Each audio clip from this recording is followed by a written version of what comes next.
How to use the Vimeo Video Editor. It is very simple. So this one is for free. So just want to create an account or sign in using your email, and then you'll be redirected right here.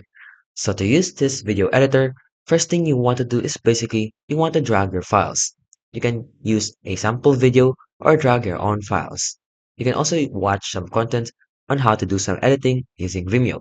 As you can see, they have a lot of content right here that you can learn and study with the documentation. Starting with this one. And with these videos, you can help the creators as well to earn with their collections. And you can also have collections or add your editing. So if you go back to your home, you can simply upload your video directly. And if you have the video editor on, just simply choose that video and you'll be able to edit that video. You just simply select a file right here on your PC and then go to the studio and then you'll be able to edit your video. Very simple. You can try it for free and there's nothing to pay for. And you can see right here, it is just simple to start with and you'll be able to see your analytics easily once you start managing your videos. As you can see, you can add a title, add a description, add some thumbnails, and even create or add some tags.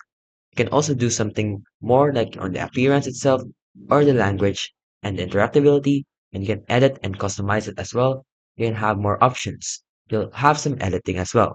So for the video editor, you'll be redirected right here. And as you can see, this is where you can start using the Vimeo video editor. So this one is very simple. All you have to do is basically just add all your templates of videos, and they even have a library or a stack of videos that you can use for free. And if you do that, you can now start editing on Vimeo Video Editor. And that's how you can basically use the Vimeo Video Editor for free.